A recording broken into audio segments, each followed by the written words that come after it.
Y ahora les ofrecemos este vídeo gracias a...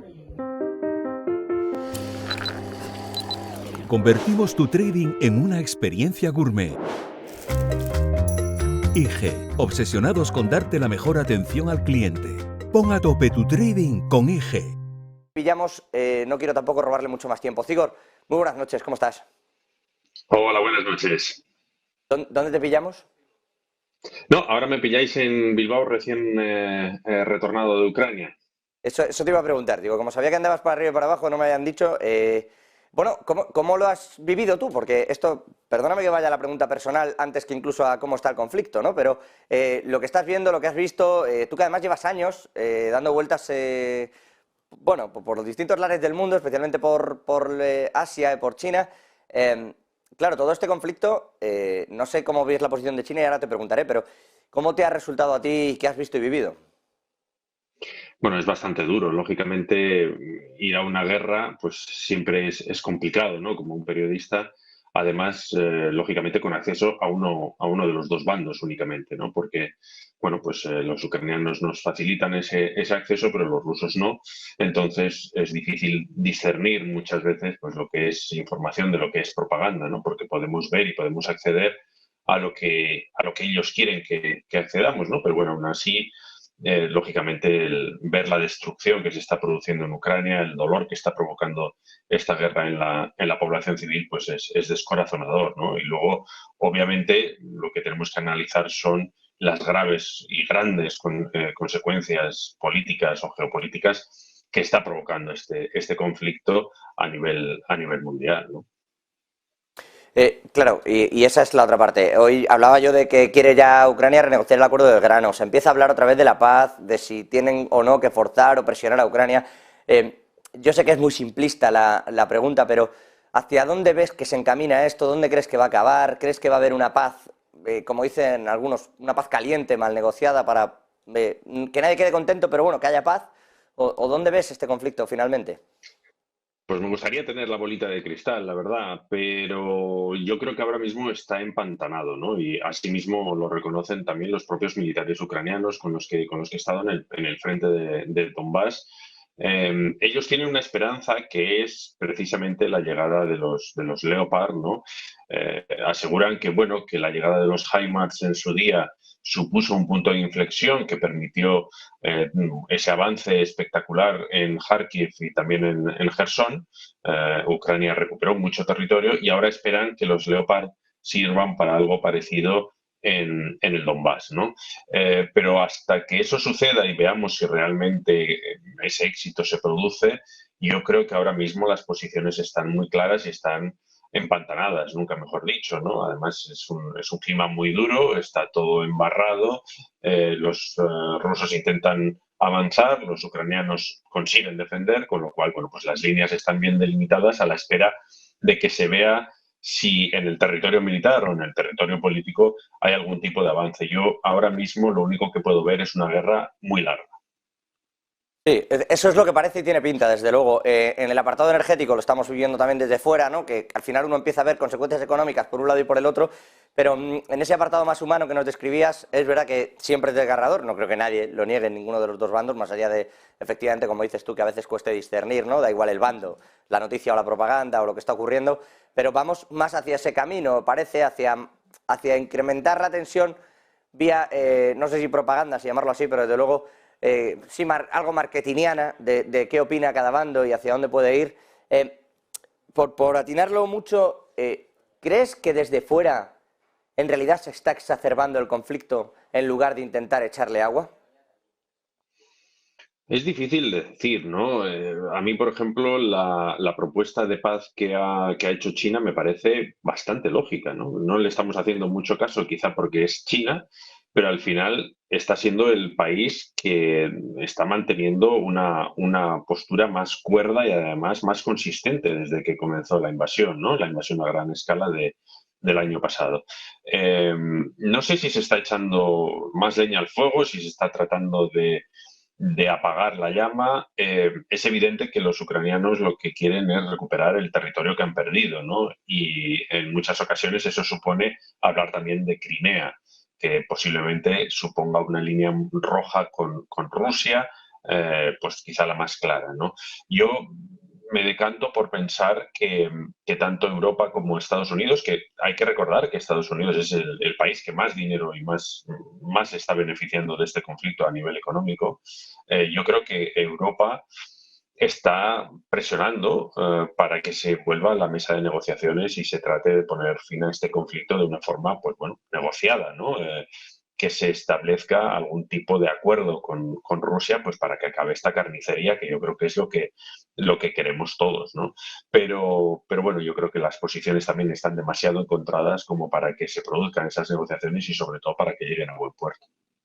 Claro, en un principio, de todas formas, todas estas negociaciones que comentabas, siempre se hablaba de para empezar a negociar, tiene que darse la condición de que Ucrania quiera y de que Ucrania esté absolutamente despejada, ¿no? Digamos, es decir, que toda la parte que se conquistó y que efectivamente ha sido invadida por Rusia, se devuelva. Eso era un poco lo que transmitía, por ejemplo, el alto comisionado de Exteriores de la Unión Europea, el propio Josep Borrell, siempre decía esto, ¿no?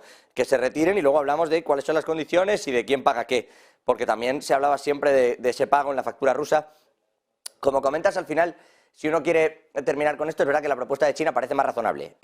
Bueno, más allá de valoraciones desde aquí, efectivamente parece que ahora va a virar también la Comisión Europea, que va a virar, especialmente Europa, no sé Estados Unidos, porque ahora te preguntaré cuál crees que es la posición, pero ¿crees que Europa ya va a virar hacia oye, va siendo hora en realidad de ir negociando, como en su momento pasase con Crimea, por intentar dejar esto con una cierta estabilidad, más allá de que el conflicto se alargue? ¿Crees que ese será el final desde aquí? Hombre, de momento no lo parece, ¿no? Quiero decir que se está preparando ahora al ejército ucraniano para recibir esos Leopard. No sé cuántos terminarán enviando todos los países europeos. Parece que también Estados Unidos envía los Abrams, los británicos los suyos, con lo cual, si todos esos tanques van camino de Ucrania, no parece, ¿no?, que haya una indicación de que se esté tratando de volver a la mesa de negociación, salvo que esos tanques, ¿no?, puedan de alguna forma revertir la situación en la que se encuentra ahora mismo Ucrania, darle un poco más de fuerza para poder sentarse en esa mesa de negociación, ¿no? Yo creo que la guerra es un terreno muy complicado, muy complejo. Hay muchísimas fuerzas y muchísimos intereses involucrados y bueno, eso es algo que iremos viendo. No me gusta hacer futurología porque normalmente solemos meter la pata, ¿no? Yo mismo pensé que Putin no iba a invadir Ucrania, ¿no? Y así lo dije pocos días antes de la propia invasión. Entonces, creo que es mejor ser prudentes. Ahora mismo van a llegar esos tanques. Los ucranianos esperan que esos tanques sirvan para avanzar y recapturar, ¿no?, o retomar pueblos en el Donbass, y veremos si eso pues fuerza una negociación o si hace todo lo contrario, ¿no? Porque también parece que hay movimiento en Rusia con misiles hipersónicos. Quiero decir que es un momento muy impredecible. Zigor, internamente, o tú has visto una corriente real contra el gobierno de Zelensky. Te hablo dentro de Ucrania, no hablo necesariamente rusa, sino que existe esa corriente contra el gobierno de Zelensky de la que también se oye hablar desde fuera cuando vemos desde el otro lado de las noticias. Yo creo que no.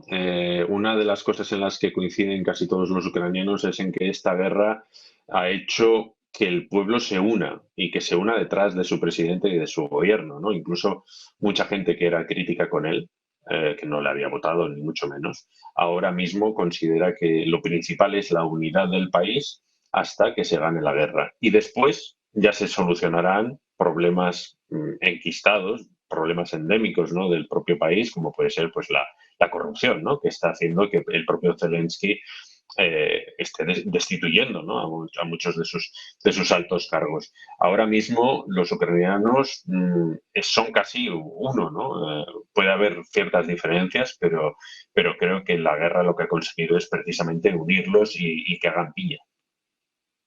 Pues ahí están algunos de esos detalles. ¿Crees que también van a ser necesarios? Hablas de los tanques, se está empezando a hablar ya de aviones, esto ya es harina de otro costal. Quiero decir, los tanques tienen una instrucción y son difíciles de manejar, los aviones ya, pues de otro tipo de categoría y adiestramiento el que se requiere, todavía de mayor nivel.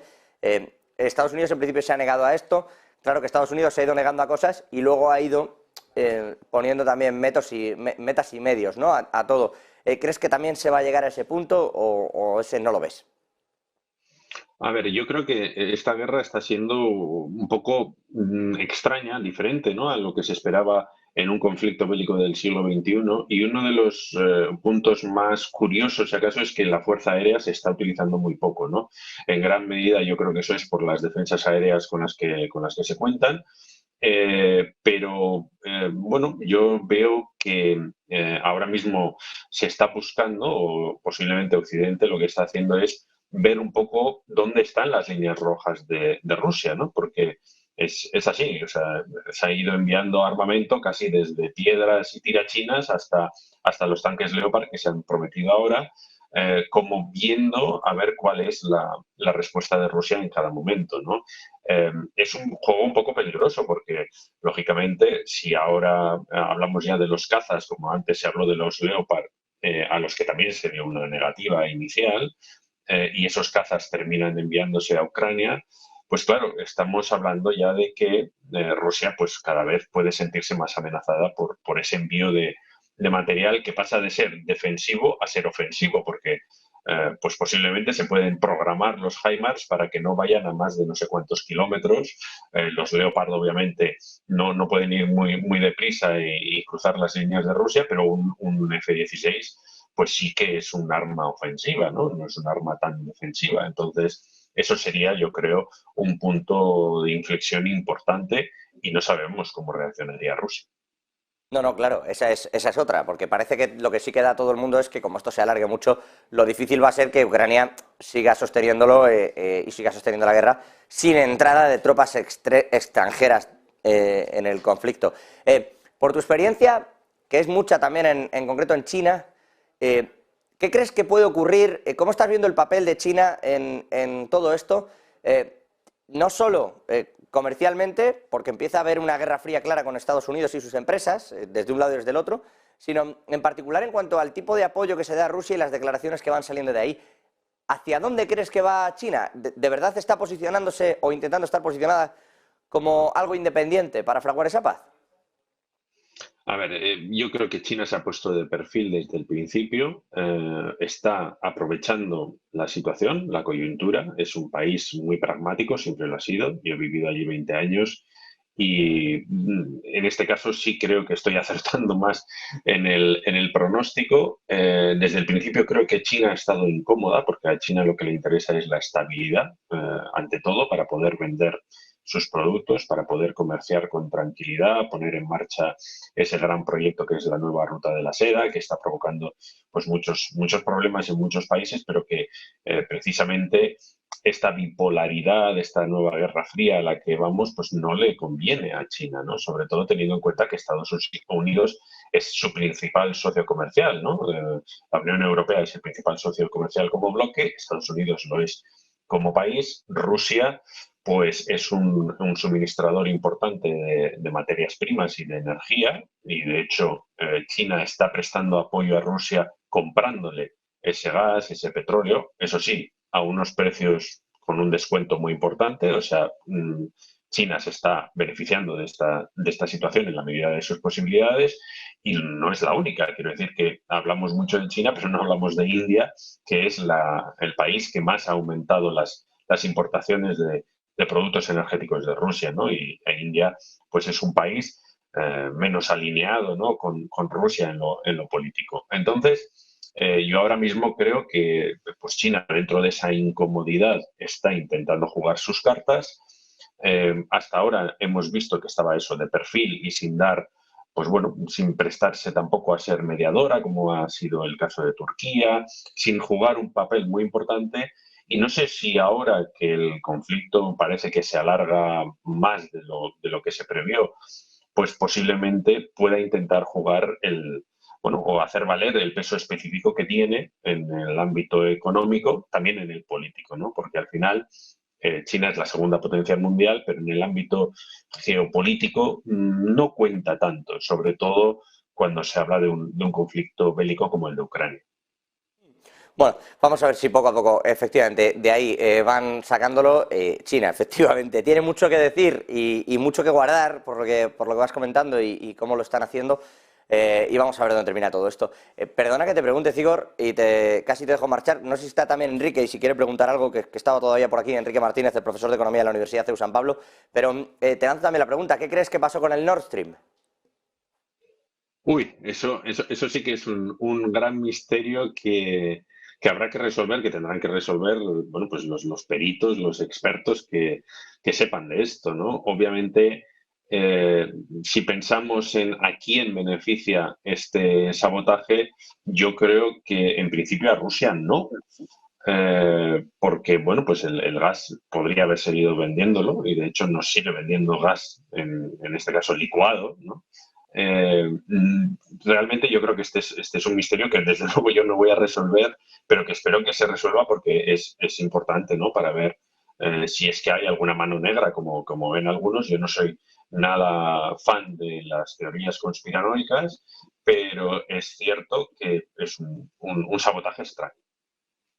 Sí, es raro, desde luego. Enrique, le decía, no sé si quiere preguntar algo. Sí, no, la verdad es que darle las gracias, ¿no? por esas crónicas tan complicadas y yo creo que tan útiles. Y insistir en una pregunta que hacías tú antes, José, sobre cómo está viviendo el ciudadano ucraniano esto, ¿no? Es decir, por un lado, hablabas de que están todos con el líder, con Zelensky. Nosotros a quien escuchamos es a Zelensky. Pero yo lo que te quería preguntar es, ¿qué piensa el ucraniano sobre la actitud que está teniendo Europa en el conflicto? Piensa que hay una involucración baja, suficiente, esperan más.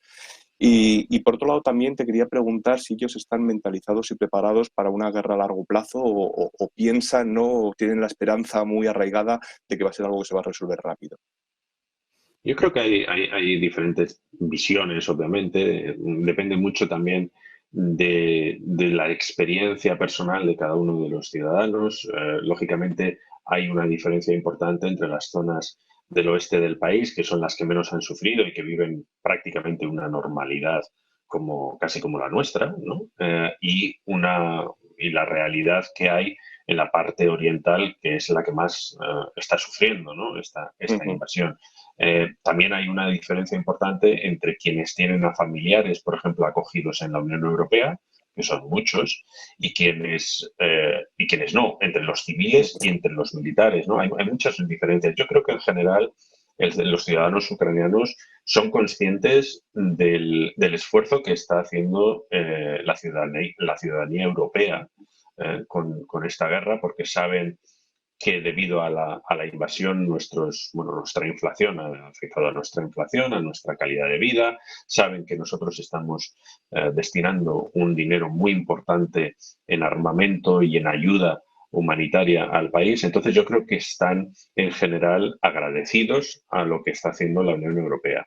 Es cierto que entre los militares, sobre todo entre los del frente, hay cierto resquemor porque afirman que los socios de Ucrania, Occidente, pues no está respondiendo lo suficientemente rápido con el material, con el armamento, que en su opinión siempre, pues podría permitir que la guerra hubiese acabado ya. Eso es lo que dicen, ¿no? Ellos aseguran que si tuviesen esos Leopard, los cazas, Rusia habría sido derrotada.